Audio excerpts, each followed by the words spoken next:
نحمده ونصلي ونسلم على رسوله الكريم أما بعد فأعوذ بالله من الشيطان الرجيم بسم الله الرحمن الرحيم اهدنا الصراط المستقيم صدق الله العلي العظيم اولم يهد للذين. اب تیسرے رکوع کا آغاز ہے. ہم نے دوسرے رکوع میں جو سماعت کیا وہ اللہ کی خفیہ تدبیر کے بارے میں تھا کہ بندہ جب گناہ کرتا ہے تو پہلے مصیبتیں آتی ہیں، پھر بھی توبہ نہیں کرتا تو پھر نعمتوں کی فراوانی ہوتی ہے، پھر وہ غافل ہو کر مر جاتا ہے، تباہ ہو جاتا ہے. اللہ کے نیک بندے وہ ہر وقت اللہ سے ڈرتے رہتے ہیں. اس دوسرے رکوع میں ہم نے یہ بھی سماعت کیا کہ اگر لوگ ایمان لائیں اور تقوی اختیار کریں تو آسمان و زمین کی برکتیں ان پر انڈیل دی جائیں. اللہ ہم سب کو عمل کی توفیق عطا فرمائے. اولم یہد للذین یرثون الارض من بعد اہلہا ان لو نشاء اصبناہم بذنوبہم. وہ لوگ جو زمین کے وارث بنے پچھلی قوموں کے ہلاک ہونے کے بعد، کیا انہیں ہدایت نصیب نہ ہوئی؟ وہ پچھلی قوم سے عبرت حاصل کرتے اور انہوں نے یہ خیال نہ کیا اللو نشاء اصبناہم بذنوبہم کہ ہم اگر چاہیں تو ان کے گناہوں کی وجہ سے انہیں تباہ کر دیں. کیا اس کا خوف انہوں نے نہ کیا؟ پچھلے لوگ مر گئے، کچھ زلزلوں میں مرے، کچھ طوفانوں میں مرے، کسی پر سیلاب آیا اور جس پر بظاہر کچھ بھی نہ آیا موت نے ان کے قصے کو ختم کر دیا. تو یہ دنیا عبرت کی جا ہے. کیا بعد میں آنے والوں نے پہلے لوگوں سے عبرت حاصل نہ کی؟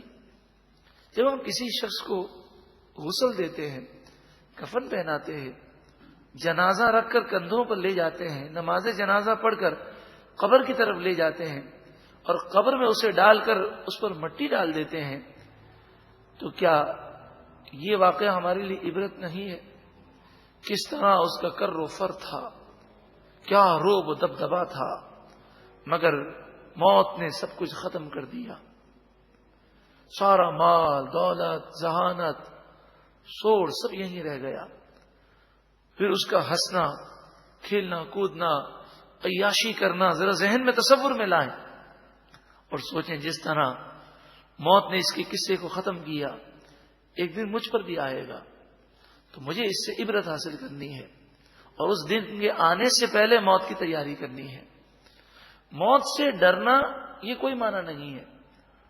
اسلام نے ہمیں ڈرنے کا حکم نہیں دیا بلکہ موت کی تیاری کا حکم دیا کہ جب موت آئے تو یہ موت مومن کے لیے تحفہ بن جائے. جب موت آئے تو اس کے لیے جنت کے مناظر ہوں اور روح اس کی ایسی نکلے کہ اس کے دل میں اللہ کی محبت اس قدر غالب ہو کہ وہ دنیا سے جا رہا ہو اور اس کی روح کا ذرہ ذرہ یہ کہہ رہا ہو کہ میں اللہ کی جناب میں حاضر ہو رہا ہوں. ایسی شاندار زندگی گزارنی ہے. ایک وقت مخصوص ہے، ہر سانس ایک لمحے کو کم کر رہا ہے. اگر کسی کی زندگی میں 1,00,000 سانس ہیں تو ہر سانس وہ گویا کہ اس کی زندگی سے کم ہو رہا ہے. پھر آخری دن بھی آئے گا، آخری گھنٹہ بھی آئے گا، اس کی زندگی کا آخری منٹ بھی آئے گا اور وہ آخری منٹ ایسا بھی ہو سکتا ہے اسے معلوم ہی نہ ہو کہ میری زندگی کا آخری منٹ ہے. وَنَطْبَعُ عَلَىٰ قُلُوبِهِمْ اور ہم نے ان کے دلوں پر مہر لگا دی، سوچتے ہی نہیں ہیں اس چیز پر. فَهُمْ لَا يَسْمَعُونَ پس وہ غور و فکر نہیں کرتے، سنتے نہیں ہیں. تِلْكَ الْقُرَىٰ نَقُصُّ عَلَيْكَ مِنْ أَنْبَائِهَا یہ وہ بستیاں ہیں جن کے قصے ہم آپ کو بیان کرتے ہیں. من انبائها ان کی خبریں آپ کو بتاتے ہیں. وَلَقَدْ جَاءَتْهُمْ رُسُلُهُمْ بِالْبَيِّنَاتِ اور بے شک ان کے پاس ان کے رسول روشن دلیلیں لے کر آئے. فما كانوا ليؤمنوا بما كذبوا من قبل. تو پہلے جس چیز کو وہ جھٹلا چکے تھے، پھر دلائل دیکھنے کے باوجود بھی وہ اس چیز پر ایمان نہ لائے. کذالک، اسی طرح، یتبع اللہ علی قلوب الکافرین، اللہ تعالی کافروں کے دلوں پر مہر لگا دیتا ہے. مہر سے مراد یہ ہے کہ جب بندہ اللہ کی نافرمانی کرتا ہے اور گناہ کر کر کے اس مقام پر چلا جاتا ہے کہ جہاں پر اللہ تعالیٰ اس سے ناراض ہو جاتا ہے، پھر سوچنے سمجھنے کی صلاحیتیں اس کی ختم ہو جاتی ہیں. وما وجدنا لأکثرهم من عہد، اور ان میں سے اکثر کو ہم نے ان کے عہد پر اور وعدے پر ثابت قدم نہ پایا. مراد یہ ہے کہ جب مصیبتیں آتی تو کہتے یا اللہ تو مصیبت دور کر دے، اب ہم کبھی ایسی برائی نہیں کریں گے، اب صرف تیری ہی فرما برداری کریں گے. لیکن جب مصیبت دور ہو جاتی، خوشحالی کے ایام ہو جاتے، تو پھر وہ اپنے وعدے کو توڑ دیتے. یہ حال اب ہمارے مسلمان بھائیوں کا بھی ہے. جب بھی انسان کسی بہت بڑی مصیبت میں گرفتار ہو جاتا ہے تو روتا بھی ہے، توبہ بھی کرتا ہے، نیتیں بھی کرتا ہے، مگر پھر خوشحالی کا ایام میں بھول جاتا ہے. وَإِن وَجَدْنَا أَكْثَرَهُمْ لَفَاسِقِينَ، اور بے شک ان میں سے اکثر کو ہم نے نافرمان فاسق پایا کہ انہوں نے پریشانی کے عالم میں تو دعائیں مانگی اور جب مصیبتیں دور ہو گئیں تو انہوں نے نافرمانیاں کی. ثم، پھر بعثنا من بعدهم موسیٰ بآیاتنا، ہم نے ان کے بعد موسیٰ علیہ السلام کو ہماری آیتوں کے ساتھ بھیجا. الی فرعون، فرعون کی طرف، وملئہ، اور اس کے سرداروں کی طرف. فظلموا بها، پس ان کافروں نے، فرعون اور اس کے سرداروں نے ان آیتوں پر ظلم کیا، یعنی ان آیتوں کو جھٹلا دیا. فانظر، پس دیکھو، غور کرو، کیف کان عاقبۃ المفسدین، فساد کرنے والوں، گناہ گاروں کا کیسا برا انجام ہوا.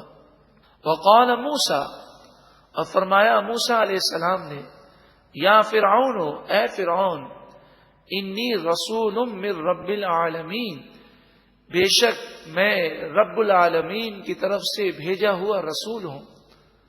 حقیق علی الا اقول علی اللہ الا الحق، یہ بات بالکل سچی ہے کہ میں اللہ کے متعلق جو بات کہہ رہا ہوں وہ حق بات ہے. قد جئتکم ببینۃ من ربکم، بے شک میں تمہارے پاس تمہارے رب کی طرف سے روشن نشانی اور دلیل لے کر آیا ہوں. فارسل معی بنی اسرائیل، تو اے فرعون میرے ساتھ بنی اسرائیل کو بھیج دے. فرعون نے بنی اسرائیل کو غلام بنایا ہوا تھا. اس وقت ان کی تعداد 6 لاکھ تھی اور مصر پر فرعون کا قبضہ تھا، اس کی حکومت تھی. تو بنی اسرائیلیوں کو اس نے ایسا غلام بنایا تھا. بنی اسرائیل حضرت یعقوب علیہ السلام کی اولاد سے مومنین تھے. ان کو ایسا غلام بنایا ہوا تھا کہ ان سے محنت مزدوری کے کام لیے جاتے، پتھر دھوتے دھوتے اور پتھروں کی چٹانوں کو کاٹتے کاٹتے ان کے ہاتھ پاؤں زخمی ہو گئے تھے. بھاری بوجھ ان پر لادا جاتا جیسے گدھے پر لادا جاتا ہے، اور ذرا سی وہ غلطی کر دیں تو بڑی سخت سزائیں دی جاتی.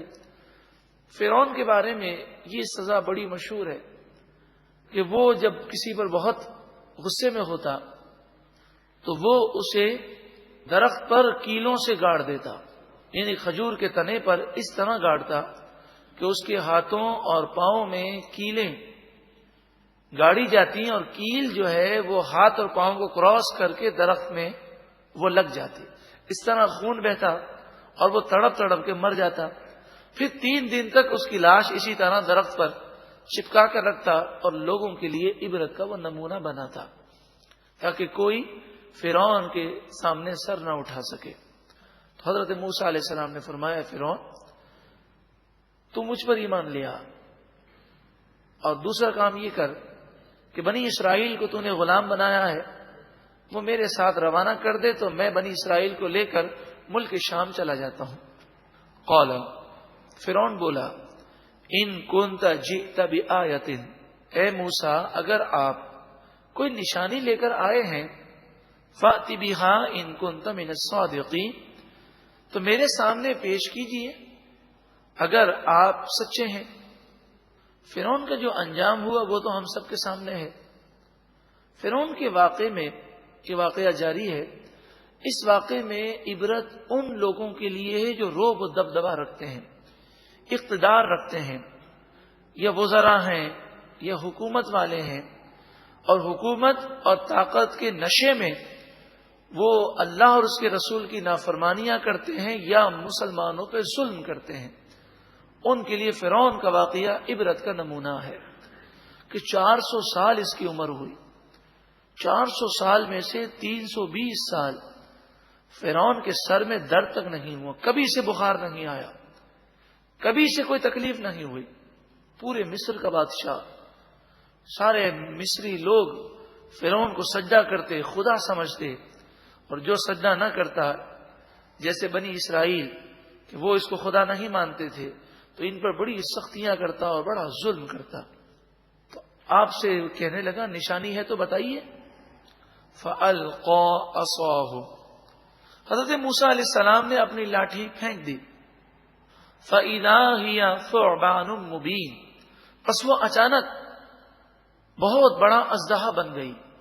مفسرین فرماتے ہیں وہ اژدہا اتنا بڑا تھا کہ اس اژدہے کا جب منہ کھلتا تھا تو پورا فرعون کا محل اس منہ کے اندر محسوس ہوتا تھا، اتنا بڑا تھا۔ اور جب یہ اپنی دم پر کھڑا ہوتا تو بعض مفسرین نے فرمایا اس کی اونچائی 1 میل تک ہوتی۔ تو اس اژدہے نے جیسے ہی منہ کھولا اور اپنے اوپری جبڑے کو اس نے فرعون کی چھت پہ رکھا اور نچلے جبڑے کو زمین پہ رکھا، پھر فرعون کی طرف یہ بڑھا اور بڑھ کر فرعون کے وہ جب تخت کی طرف چلا تو فرعون مارے خوف کے اس نے چھلانگ لگائی اور وہ کانپنے لگا اور چیخو پکار کرنے لگا۔ سارے درباری اس سانپ کو دیکھ کر خوف کے مارے بھاگنے لگے۔ حضرت موسیٰ علیہ السلام سے فرعون کہنے لگا میں ایمان لے آؤں گا، میں ایمان لے آؤں گا، اس اژدہے کو جلدی پکڑو۔ تو حضرت موسیٰ علیہ السلام نے اس اژدہے پر اپنا ہاتھ رکھا تو وہ دوبارہ لاٹھی بن گئی۔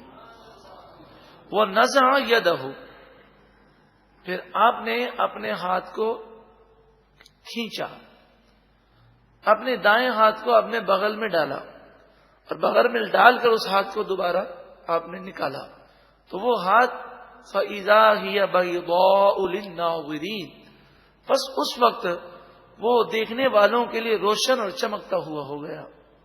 تو ایسا چمکدار ہو گیا کہ سورج کی روشنی بھی اس کے سامنے ماند پڑ جائے۔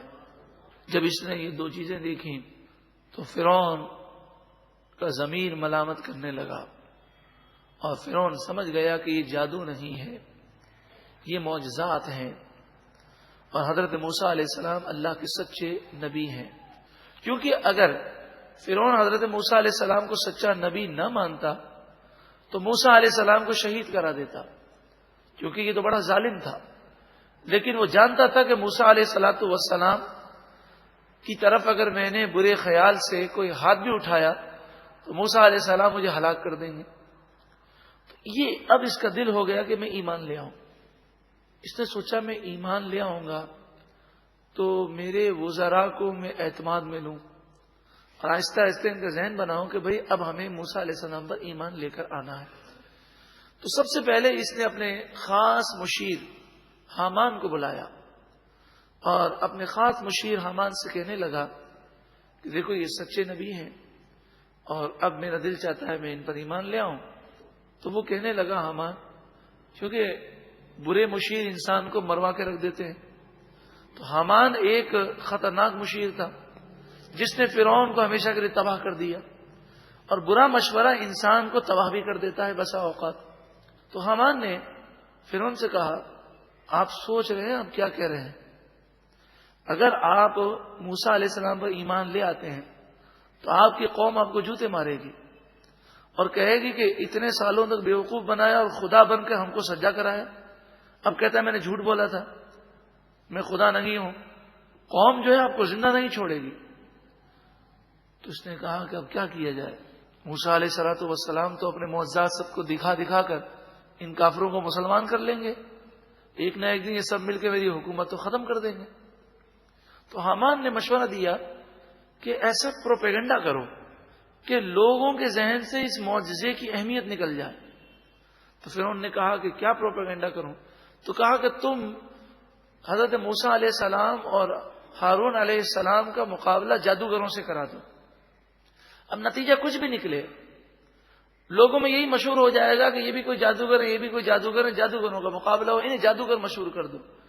تو اس پروپیگنڈے میں اور اس شہرت کے اندر حق چھپ جائے گا اور لوگ انہیں جادوگر سمجھ بیٹھیں گے. اس نے کہا یہ بات درست ہے.